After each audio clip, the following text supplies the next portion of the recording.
ไม่ทรงค่าไม่ทรงโหมโจมมาตอนพี่น้องเฮาค่ะผู้เข้ามาบันทึกตัววิดีโอข่าวผ่านตั้งช่อง YouTube เจ้าใจและอีกป้าแต่ที่ตั้งเพจFacebookข่าวตั้งหูอยู่ในมือเฮาในขนอบเอาค่ะตอนดาววันมื้อในก่อเมามาทบกันจอมข่าวในรายการเต้าหู้ดังหันในขนอตอนดาวว่ามื้อนั้นได้ก่อเตี๋ยวเต้าหู้ดังหันมาผักตอนปันพี่น้องเฮาค่ะผู้ที่เข้ามาบันทึกตัววิดีโอข่าวในขนอเมื่อปนมาก็เฮาค่ะเลยเห็นกว่าหลอกลายตั้งลอกลายเปิดรหัสรับเพชรปุก2จันในขนอมาในตอนในก็เฮาค่ะที่มาเลยเห็นเกี่ยวกับเพชรปุกแทงในขนอเพราะว่าค่ะกับปืนในมันติมีอยู่3เมลในขนออีเมลเฮาในขนอยาก็มาแทงเพชรปุกในขนอยาก็มาแทงมีซินเจอร์ในขนอมีซินเจอร์ของเฮาในขนอที่เฮาขาแก้วละต่อกันในขนอ3อันในเพราะว่าค่ะกับปืนไว้ในก็เพราะว่ามีไผกับยาวในขนอเพราะว่าลักเข้าเพชรปุกขามาในเฮาก็ได้ฮู้ในขนอออกกำในก็ค่ะที่การรีเพนตัวจำกันในขนอว่าลอกลายปืนมัน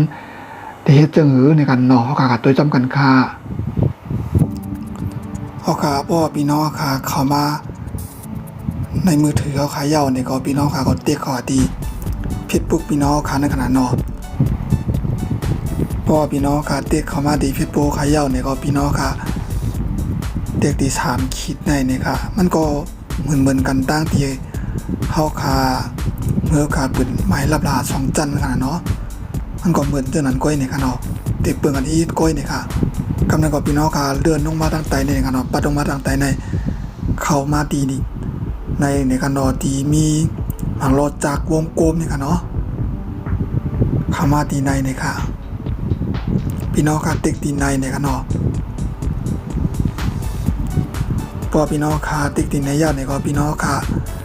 มาติ๊กดีหมักซ้อในค่ะเนาะติ๊กดีในค่ะ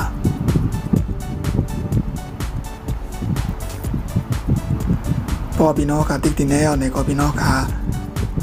ปัดลงมาทางใต้ในค่ะเนาะที่มีตีในค่ะเนาะอันตั้งแต่ในเป็นตีเฮาค่ะปิดหมายลับลา2จันนะคะเนาะตั้งเหนือในซ้ำเป็นการปะว้าวค่ะปืนในเป็นการฝากแจ้งเตือนนะคะเนาะเพราะว่า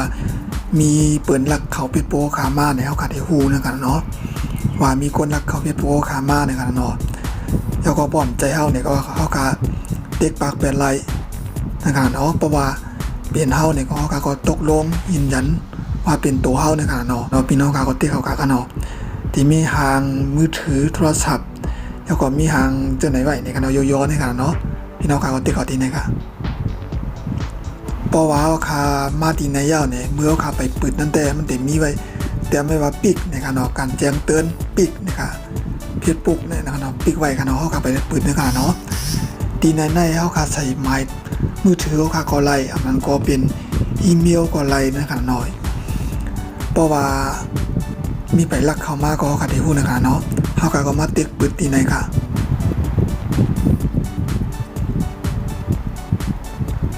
เพราะว่าติ๊กก็ตีในมันก็ตีมาหนาในค่ะเนาะว่ารับการแจ้งเตือนค่ะเนาะเลือกเลยว่าคุณต้องการรับการแจ้งเตือนของเพจปุกหรือไม่ค่ะเนาะมันถามไว้จังได๋ค่ะเนาะเฮาก็เพราะว่าค่ะให้ปืดก็ค่ะมาปืดตีในนะคะเนาะเพราะว่าค่ะใครปิกก็ถ้าซ้ำปิกไว้ตีในนะคะเนาะปิกตัวในค่ะเนาะตัวเดียวกับอะไรปืดในตีเปลี่ยนตั้งใจนะคะเนาะไม่รับการแจ้งเตือนนะคะเนาะเฮากับปืดตีในค่ะรับการแจ้งเตือนนะคะเนาะเฮาก็ติ๊กตั้งเหนือในนะคะเนาะพอติ๊กตั้งเหนือในยาวเนี่ยก็ค่ะก็ติ๊กตีบันทึกนะคะเนาะติ๊กตีในนะคะพอยาวเฮาค่ะได้ใส่รหัสผ่านนะคะเนาะรหัสผ่านเมื่อค่ะปิดเพชรปุกเข้าคันนะขนาดเนาะพี่น้องค่ะก็ได้เอารหัสอันนั้นมาใส่ดีในค่ะเนาะพอพี่น้องค่ะใส่รหัสผ่านยาวเนี่ยก็กันแล้วก็พี่น้องค่ะเด็กดีในค่ะดำเนินการต่อเนี่ยค่ะเนาะ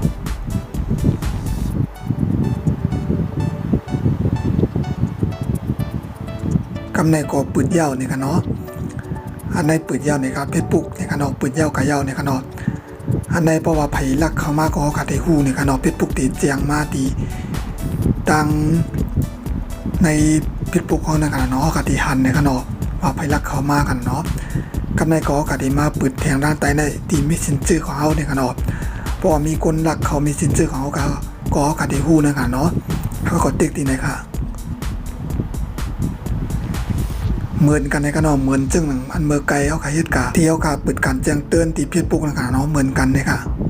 ก็มาติ๊กตีในกันเนาะแล้วก็บันทึกเนี่ยค่ะ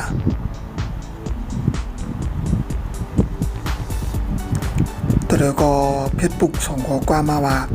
คนไล่เปิดการแจ้งเตือนไว้เนี่ยเนาะเพราะว่ามีเผยหลักเข้ามาในก็ปกติหูจักนะคะเนาะตีหันเนี่ยเนาะตัวเดียวก็ปิดไว้ทั้ง3 วันเย้าเนี่ยเนาะเอาขาในก็จะเป็นไล่เปิดเพจปุกการแจ้งเตือนเนี่ยเนาะเพราะว่ามีคนหลักเข้ามาหนังตีเขาขาดที่คู่เนี่ยเนาะหลักเขาเพจปุกขามาเนี่ยค่ะเพราะพี่น้องคำปองใจดีเนี่ยก็เตรียมข้อความมาดีในคลิปวิดีโอข่าวที่ช่อง YouTube ข่าวก็ไล่อยู่เนี่ยค่ะเนาะข่าวที่มาตอบปันพี่น้องค่ะเนี่ยค่ะเอาค่ะอันพี่น้องค่ะเลย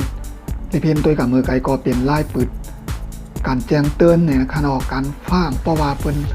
ไผ่เสียมว่ากันเนาะลักเขาเพชรโป้ขามาหนังเหือกับเดหูเหี่ยวก็เขาค่ะปฏิเสธเนี่ยค่ะเนาะเขาค่ะปากเปียดเนี่ยค่ะเนาะเพราะว่าเขาค่ะปากเปียดเนี่ยก็เปิดน้ำเข้าเลยนะคะเนาะเป็นไล่ปืดมันเนี่ยค่ะเนาะที่พี่น้องค่ะเลยเพียงกับมือไก่นั่นเนี่ยค่ะเนาะพี่น้องค่ะก็เลยปืดไว้อยู่เนี่ยค่ะเนาะเอาค่ะเนี่ยก็จะเป็นเต้าทหารเต้าเกียมโตลอกลายใจตื้อเพชรปุกเนี่ยค่ะเนาะมาผักตอนถึงพี่น้องค่ะในวันเหมือนไหนในขณะที่พี่น้องค่ะเข้ามาปั่นทางตัววิดีโอข่าวผ่านทางช่อง YouTube แก้วใจในขณะกำเนิดสุดก็ว่าพี่น้องค่ะประเทศติดตามเนี่ยก็ผักกดติดตามช่องข่าวอีกหนึ่งในขณะแล้วก็เต็กปลาหิ่งในขณะเพราะพี่น้องค่ะเต็กปลาหิ่งเนี่ยก็เพราะว่าข่าวคลิปวิดีโอลงมาเมื่อไหร่ก็พี่น้องค่ะที่หันในขณะเนาะแล้วก็ค่ะที่มาเลยเพียงตัวกับจ้อมกันในขณะที่ช่อง YouTube ข่าวเนี่ยก็จะเป็นรายการเต้าหู้ทหารเต้าหู้แกมโตในขณะลายเจอลายเมียวเตียนที่มีพรดีตอนตัดพี่น้องคาในที่คัดใจหาเสียวก็เอามาผักตอนถึงพี่น้องคาในขณะแล้วก็อีกปลาแทงธรรมาตราในขณะตอนตัดว่ามันในก่อที่คือดูรายการเต้าหู้ดังหันเอาคาไว้ในก่อนนะคะเฮาคาจังไกมาเฮาทบจังกันแทงคาใหม่ทรงคา